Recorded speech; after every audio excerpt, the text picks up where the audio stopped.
when an ADOS person says, I'm ADOS, and you have to assimilate, the governor, the white governor wants to come out in opposition to that person, and we ain't gonna say nothing about it? We're gonna talk about Diddy, right? And y'all gonna love 50 Cent as if 50 Cent ain't the same thing as Diddy. Ain't the same kind of bad.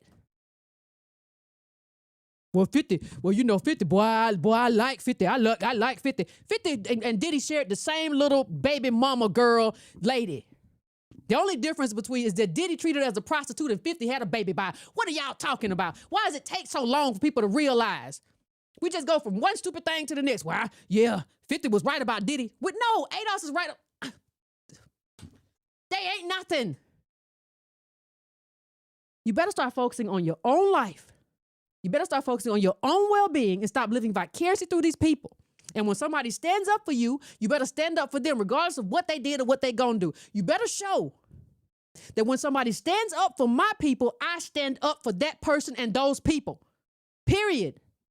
You don't get to determine my politics. My ADOS politics are my ADOS politics. They ain't got nothing to do with you like that. And I didn't do nothing bad enough. I didn't come out and say I'm a fan of the KKK. I came out and said I have a different view. And I sided with Republicans, and we sided because Democrats never listened. We've been talking about this for a decade now. And Democrats have smeared us, wrote nasty things about us, said that I was taking money from right-wingers. They could never prove it because it was always a lie. That's what you did. And that's how you got in a position that somebody on the floor of in the House at in North Carolina told the truth about these tensions.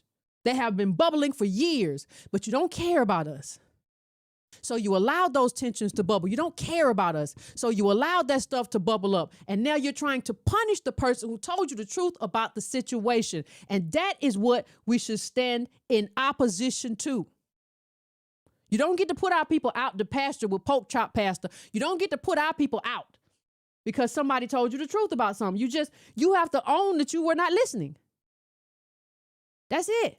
You got to own that like you didn't hear. Now the pastor who's running against her says in 2013, I set foot in the General Assembly for the first time and was promptly arrested for peacefully protesting against immoral leadership of the Republican-controlled legislation. I don't care about that. I don't care about your peaceful protest. Like y'all ain't got nothing. If you ain't got nothing new to do, I don't care about your peaceful protest. I came to the Charlotte and realized that something had to change. Child, this is trash. It's already trash. I ain't got, I don't even know why I brought it up. I don't even know why. I don't know. I maybe you could tell me because I don't know why I did it. We don't have deep donor networks though. So what happens is people are very dependent on the political party, right? That's what happens.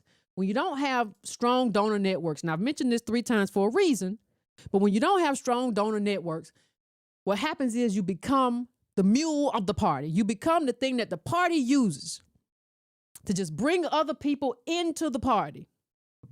And that's why when you hear Democrats talk, they all sound so foolish.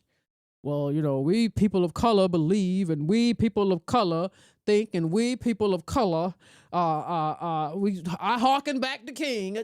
What? That's why you always hear them saying the same things. You know how you see a bunch of people a lot of times saying different stuff, and you can tell they've been in meetings and stuff like that. You hear us saying the same things that come out of the DNC. There is no self-representation. There is no self-respect. All we do now is reiterate the priorities of the Democratic Party, even if they don't represent us. We have and we talk about our boule class, if you talk about the academics, the people who write all these books, some of them be good books, the people who work at universities, the people in media, the people who we see on TV, so many of those people are not anywhere close to us. They're not in proximity to us. I saw somebody sent me a great tweet. I brought it up the last Patreon show. Somebody sent me a great tweet about how a lot of these swirling wine Negroes are not getting gigs anymore. And I was, bravo, well done. Because I hate that our history is not in these schools and corporations and stuff because of fear of Trump. But I love the fact that you Negroes are going to fall back down to the bottom, hopefully, because you never should have been running around getting $20, $30, $40, $50,000 speeches, and you are not around your people. You don't spend any time around your people. The only thing you go and do is explain Negroes to white people. And for that, you deserve nothing. You don't start no movements. You don't be a part of no movements. You tell us we are lucky that you are even listening to us. You are lucky that we even, as if you are special. It's a lot of special Negroes that are falling to the bottom too. And I will step to the side as you hit the ground because I am sick of you. I have been sick of you for a long time. Y'all feel like it's some kind of wonderful thing to do to just go and explain Negroes to white people as if we speak another language. As if we need some kind of interpretation. And you get paid a bunch of money and you really be running around here feeling like you did something. And we're steadily falling to the bottom. And people like what's happening to Representative Cunningham are steadily getting ostracized. And you are nowhere to be found. You are over there on Blue Sky complaining about how you don't get in. Some of us haven't been invited to speeches in a long time. Good for you. Good for you. Come back to the Negro community. Good for you.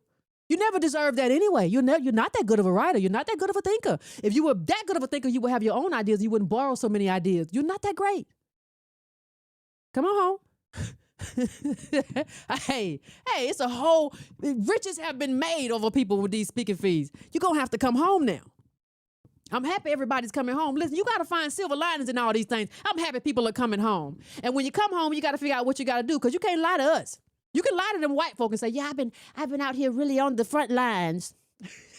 I've been really out here fighting for what's right. I've been really out here fighting for what's right for these Negroes. We really, let me tell you, we've been doing some really, really, really good work on anti-racism.